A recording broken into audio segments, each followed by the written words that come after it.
Video ini berisikan tentang penjelasan atau pemaparan dari topik yang pertama, yaitu berjudul Belajar tentang Pendidikan yang Membebaskan dari Paulo Freire. Yang pertama adalah biografi tentang Paulo Freire. Paulo Freire memiliki nama lengkap, yaitu Paulo Regulus Neves Freire. Lahir pada tanggal 19 September 1921 di Recife, Pernambuco, yang terletak di sebuah kota pelabuhan timur laut Brasil. Orang tua Paulo Freire adalah Joaquim Thames Douglas Freire dan Edailtrus Neves Freire. Ayahnya berasal dari Rio Grande do Norte dan bekerja sebagai polisi militer di Pernambuco. Ibunya berasal dari Pernambuco dan penganut agama Katolik. Paulo Freire wafat pada tanggal 2 Mei 1997 akibat serangan jantung. Paulo Freire berprofesi sebagai profesor sejarah dan filsafat pendidikan. Kemudian dia diangkat menjadi Direktur Kebudayaan dan Rekreasi di Departemen Kearsipan dan Kebudayaan Kota Recife. Berikutnya adalah hasil karya yang dihasilkan oleh Paulo Freire, yaitu berupa buku dan makalah yang berjudul 1. Pedagogy of the Oppressed 2. Culture Action for Freedom 3. Education for Critical Consciousness 4. Education, the Practice of Freedom 5. The Politics of Education, Culture, Power, and Liberation. Yang keenam, Educação como Prática de Liberdade 7. Pedagogy in Process, The Letters to Guinea-Bissau 8. Pedagogy of the Heart 9. Pedagogy of the Hope. Kemudian adalah konsep-konsep tentang pendidikan. Pendidikan sebagai pembebasan. Pendidikan sebagai pembebasan memiliki arti bahwa pendidikan merupakan upaya untuk memanusiakan manusia. Memanusiakan manusia berarti membebaskan diri dari kondisi tertindas menjadi merdeka, yang berarti bahwa pendidikan harus menumbuhkan suasana humanis dan mengembalikan tujuan pendidikan yang sebenarnya. Pendidikan yang memanusiakan dapat dilakukan dengan memperkenalkan budaya dan meningkatkan kesadaran. Proses ini juga dapat dilakukan dengan dialogis dan menolak gaya bank. Kemudian ada tahap-tahap proses pembebasan melalui proses penyadaran diri. Yang pertama adalah momen prakritis. Pada momen ini, individu masih pada kesadaran naif, sehingga mereka menerima realitas itu sebagai nasib. Yang kedua adalah momen transisi atau kritis. Individu mulai mempertanyakan realitas, kemudian menyadari adanya kontradiksi antara realitas dengan nilai-nilai kemanusiaan, tetapi belum bisa mengubah. Yang ketiga adalah momen aksi. Pada momen ini, individu memulai aksi atau tindakan untuk mengubah realitas yang ada seperti melawan ketidakadilan dan penindasan. Dan yang terakhir adalah momen pasca kritis, yaitu individu mencapai kesadaran bersama dan adil secara bersama-sama. Selanjutnya, cara mendidik yang menerapkan sistem bank. Konsep pendidikan gaya bank ini diibaratkan guru sebagai penyimpan ilmu dan murid sebagai tempat penyimpanan yang kosong. Pada sistem ini, murid dianggap bodoh dan hanya menerima informasi dari guru tanpa berpikir kritis. Proses belajar ini seperti menabung, di mana guru menabung pengetahuan di otak murid yang pasif dan tidak kreatif. Ini merupakan suatu penindasan kesadaran manusia. Tidak ada komunikasi dalam proses ini, hanya penyampaian informasi yang dilakukan searah dari guru ke murid. Murid hanya mencatat, menghafal, dan mengulangi informasi tanpa memahami dan menganalisisnya. Konsep pendidikan gaya bank tidak mengenal pemecahan masalah, perbedaan posisi antara guru dan murid. Sebaliknya, memelihara dan mempertajam perbedaan melalui cara-cara dan kebiasaan yang mencerminkan suatu keadaan masyarakat tertindas. Yang pertama, guru mengetahui segala sesuatu, murid tidak tahu apa-apa. Yang kedua, guru bercerita, murid patuh mendengarkan cerita. Dan yang ketiga adalah guru sebagai subjek dalam proses belajar dan murid hanyalah objek belaka. Kemudian ada cara mendidik yang benar dengan metode hadap masalah. Metode hadap masalah dapat digunakan untuk mengatasi perbedaan guru dan murid dengan hubungan dialogis. Guru dan murid saling belajar melalui dialog dan diskusi. Tidak ada hierarki dalam pendidikan hadap masalah. Guru dan murid adalah subjek sekaligus objek yang saling mengajar. Berbeda dengan pendidikan gaya bank, di mana guru memiliki semua pengetahuan sedangkan murid hanya menerima saja. Di sisi lain, metode ini menjadi tanggung jawab bersama, sehingga guru dan murid berperan aktif pada proses tersebut. Dengan demikian, metode hadap masalah adalah cara mendidik yang benar. Pendidikan mesti mengubah peserta didik dari bisu menjadi mampu berbicara, dari tuli menjadi mampu mendengar, dari lumpuh atau tidak berdaya menjadi berdaya. Kalimat tersebut tentunya memiliki penjelasan dan arti. Yang pertama, membebaskan diri dari ketidakberdayaan. Paulo Freire mengibaratkan bahwa peserta didik sebagai individu yang bisu, tuli, dan lumpuh. Hal itu mencerminkan bahwa murid yang masih belum merdeka. Yang kedua, mengembangkan suara dan mendengar. Paulo Freire menekankan peserta didik untuk mampu berbicara dan mendengar sebagai kemampuan mereka untuk mengekspresikan diri.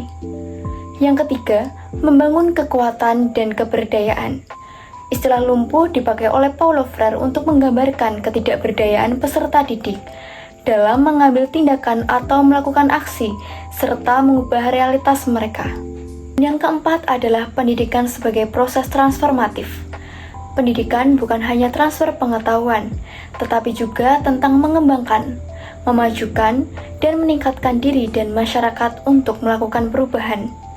Selain itu, pendidikan juga harus mampu mengubah diri dan masyarakat. Sehingga, semuanya tadi dapat disimpulkan bahwa pendidikan harus membebaskan peserta didik dari keterbatasan dan ketidakberdayaan, serta memberdayakan mereka untuk menjadi individu yang utuh, kritis, dan berkontribusi positif bagi perubahan diri dan masyarakat. Saya di sini akan menjelaskan tentang ciri-ciri pendidikan yang membebaskan Paulo Freire. Ciri-ciri pendidikan yang membebaskan Paulo Freire ini meliputi yang pertama, yaitu pendidikan sebagai alat pembebasan.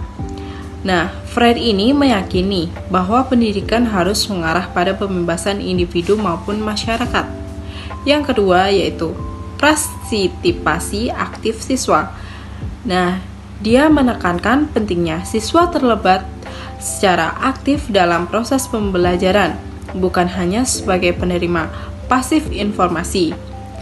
Yang ketiga yaitu kritisme terhadap pendidikan otoriter. Freire ini mengkritik pendidikan yang bersifat otoriter dan berpusat pada guru yang memperlakukan siswa sebagai objek pasif pembelajaran. Nah, yang keempat ini yaitu pendekatan berpusat pada budaya dan pengalaman siswa. Nah, dia mempromosikan pendekatan pendidikan yang mempertimbangkan konteks budaya dan pengalaman siswa sebagai titik awal dalam pembelajaran. Yang terakhir yaitu kesadaran kritis terhadap realitas sosial dan politik. Nah, Freire ini mendorong siswa untuk mengembangkan kesadaran kritis terhadap realitas sosial dan politik mereka, sehingga mereka dapat berpartisipasi dalam perubahan sosial yang positif. Nah, selanjutnya kita akan membahas tentang pendidikan yang membebaskan. Nah, pendidikan yang membebaskan ini ada dua macam, yaitu upaya humanisasi dan membebaskan kaum tertindas. Nah, yang pertama, upaya humanisasi, yaitu menurut Paulo Freire, pendidikan merupakan proses humanisasi, yaitu memanusiakan manusia, dengan tujuan melawan proses dehumanisasi atau aktivitas kontra kemanusiaan, atau bisa juga disebut sebagai penghilangan harkat manusia. Nah, yang kedua, ada membebaskan kaum tertindas. Membebaskan kaum tertindas tidak hanya berarti memberikan kebebasan fisik, tapi juga memberikan kebebasan untuk berpikir, merasa dihargai, dan memiliki otonomi dalam mengambil keputusan tentang kehidupan mereka sendiri. Nah, Freire sendiri menuliskan pendidikan kaum tertindas sebagai bentuk tanggung jawab sosial dan kemanusiaan, di mana ia perlu memenuhi perannya sebagai pelaku perubahan sosial. Nah, untuk contoh pendidikan yang membebaskan itu ada 4, yaitu kritis, dialogis, aksi partisipatif, dan transformatif. Nah, contoh yang pertama yaitu kritis. Itu murid diajak untuk menganalisis persoalan yang dia hadapi dan mencari solusinya. Lalu yang kedua, dialogis, yaitu murid diajak berdialog untuk memberikan pendapat dan memecahkan masalah. Lalu yang ketiga adalah aktif berpartisipatif, yaitu murid diajak untuk berdiskusi dan tanya jawab. Dan yang terakhir adalah transformatif. Murid diajak untuk menindaklanjuti persoalan dan memberikan aksinya seperti menciptakan tempat sampah untuk mempermudah dan dalam memilah sampah. Contoh pendidikan yang tidak membebaskan. 1. Pendidikan sebagai transfer pengetahuan. Guru dianggap sebagai sumber pengetahuan utama dan murid sebagai penerima pasif. Pengetahuan disampaikan secara satu arah tanpa ruang bagi diskusi, adanya pertanyaan atau refleksi kritis dari murid. Murid dipaksa untuk menghafal dan memperolehkan informasi tanpa memahami maknanya atau bagaimana hal itu dapat diterapkan dalam kehidupan mereka. 2. Penekanan pada tes dan penilaian. Pendidikan difokuskan pada pencapaian nilai tinggi dalam tes dan ujian. Kreativitas, pemikiran kritis, dan pengembangan karakter diabaikan. Murid merasa tertekan dan cemas untuk mendapat nilai bagus sehingga mereka kehilangan minat belajar dan tidak mengembangkan rasa ingin tahu alam mereka. 3. Kurikulum yang tidak relevan. Kurikulum seringkali tidak relevan dengan kehidupan sehari-hari murid dan komunitas mereka. Materi pelajaran terlalu abstrak dan teoritis dan tidak memberikan murid keterampilan dan pengalaman yang dibutuhkan untuk sukses dalam kehidupan. Murid tidak dilibatkan dalam pengembangan otonomi sehingga mereka tidak merasa memiliki kepemilikan atas pendidikan mereka. Anggota kelompok. Angelin Kartikasari sebagai ketua dengan NIM 231134120. Bernadetta Merly Deviana dengan NIM 231134008. Berta Penka Suryalita dengan NIM 231134062. Rita Condelisa Selubun dengan NIM 231131999. Selanjutnya ada pantun dari kelompok kami. Ibu-ibu memakai daster, sedang menyapu di halaman.